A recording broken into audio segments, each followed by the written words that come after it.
Bonjour à tous les internautes de Paris Turf, on se retrouve ce dimanche du côté de Vichy pour le premier des 4 quintets de la grande semaine avec pour invité Bruno Jolivet. Bonjour Bruno. Bonjour Sylvain, bonjour à tous.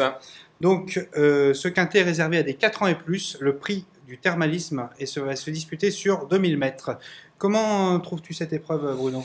Très ouverte forcément comme tous les quintets de galop, mais puis peu relevé dans son ensemble. Pour un dimanche, on aurait pu s'attendre à un petit peu mieux. Il y a 6-4 ans qui vont défier leurs aînés, et d'ailleurs ce sera un d'entre eux qui fera partie des bases, c'est-à-dire le numéro 14 Zanakov, mais on y reviendra tout à l'heure. Mon favori c'est le numéro 11 Sanzio, un cheval qui n'a pourtant pas gagné depuis 2011, mais il était passé tout près de la victoire dans un quintet en début d'année à Marseille-Borelli.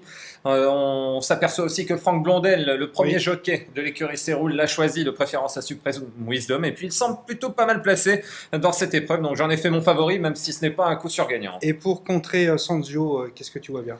La favorite, ce sera logiquement Ultima Bella, une jument d'une régularité assez exceptionnelle. Elle vient de terminer 4 fois d'affilée dans les 3 premiers d'un quintet, une performance rare. Et puis son association avec Christophe Soumillon fait souvent merveille aussi. 4 fois formé ce tandem et 4 fois dans les 3 premiers. Donc a priori, c'est une base en béton armé, cette Ultima Bella. Et elle mériterait vraiment de gagner sa course, son quintet. Donc on a bien compris que pour toi, il y a 2 concurrents qui se dégagent, mais est-ce que tu as un coup de cœur aussi dans Un coup de cœur pour le numéro 4, Ucandry, qui est même capable de se mêler à la lutte pour la victoire avec mes 2 préférés. Ucandry, qui était bon à 3 ans, il avait pris 2 places dans les listed. Ensuite, ça a été un petit peu moins bien. Son entraîneur, très habile, très en réussite en plus en ce moment, Christophe Ferland, lui a redonné du moral en le présentant dans des petites courses en province. Et il l'a présenté au départ de son premier quintet fin avril. Et il a terminé 2e, battu par Fantastic Love, qui a confirmé par la suite en regagnant un quintet. Et en devançant également Band of Gold, qui est devenu à son tour gagnant de quintet, donc une ligne en béton. Bien sûr, il ne sera pas sur la même distance que ce jour-là, ce sera 400 mètres de moins, mais il a déjà fait ses preuves sur 2000 mètres. Pas de problème. Donc c'est une très très bonne chance également, Ucandry. Je crois que pour les internautes, tu as dégoté aussi une cote intéressante, c'est à savoir ton coup de poker. Un vrai coup de poker en effet, Osiris Emry, le numéro 12, qui a été longtemps absent. Il vient juste de faire une rentrée plaisante d'ailleurs en province, en terminant seulement 9e, mais dans un bon style. Et je le trouve plutôt pas mal placé dans les quintets. Maintenant, évidemment, il peut avoir besoin d'une 2e course, donc c'est peut-être un peu prématuré. Mais pour la 5e place, déjà à 25-30 contre 1, c'est un outsider amusant. Pour corser les rapports. Voilà. Est-ce que je peux rayer quelques concurrents dans cette course ? Effectivement, c'est toujours délicat aussi dans les quintets de galop de rayer des chevaux, mais en prenant le programme dans l'ordre inverse, on va dire Flying Dale, elle vient de gagner, mais c'était dans un petit lot. Le numéro 15, Rockmont River, n'a pas beaucoup de références, on comprend d'ailleurs pas trop sa valeur handicap, donc je fais l'impasse. Et puis le numéro 3, Maroni, bon là c'est un double gagnant de quintet, mais sur PSF, et il a pris un peu d'âge, pas d'œillère. Et puis le numéro 16 dans les stalles, donc ça fait un peu beaucoup contre lui. Mais c'est Stéphane Pasquier. Enfin, je tente l'impasse tout de même sur ses concurrents. Il faut savoir prendre des risques aussi. Voilà, et puis Fiamella n'a pas non plus retrouvé son niveau, 1 an d'absence, 61,5 kg à porter, donc pareil, ça paraît un petit peu difficile. D'accord. Donc si on résume un peu ta sélection, on part du 11 Sanzio, du 7 Ultima Bella, du 4 Ucandry. Derrière, le 14 Zanakov. Alors, je crois qu'on voilà, c'est le 4 ans qui me plaît beaucoup. Je vous en parlais en ouverture. Zanakov, qui est un attentiste, donc un train sélectif, l'avantagerait fortement. Et puis Jean-Pierre Gauvin, ses pensionnaires reviennent en forme. On a vu gagner dans le quintet l'autre jour Pink Style à Chantilly. Donc Zanakov a les moyens d'arbitrer les débats sur un bout, lui aussi. Et je crois qu'on a une course référence aussi pour ce Zanakov qui rencontrait à l'époque Asile.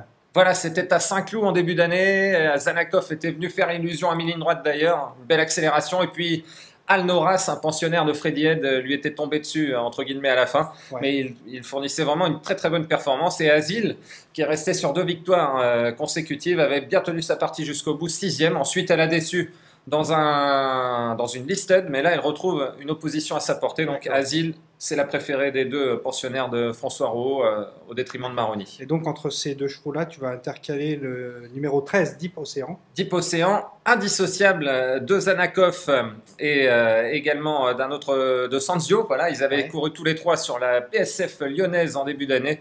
Et donc Deep Ocean, qui dépend lui aussi d'un entraînement en forme, celui de Gina Harik. Donc c'est une bonne chance, plutôt pour les places tout de même. Donc Asile, on en a parlé. Et en 7e cheval, tu as mis Black Jewel. Black Jewel, mauvais numéro dans les stalles, mais c'est un bon finisseur, adepte du bon terrain, donc il peut venir s'emparer de la 4e ou de la 5e place à la fin. Un outsider intéressant, Donc, Black Jewel. En fin de combinaison, donc c'est ton outsider Osiris Semri. Et donc en cas de non partant.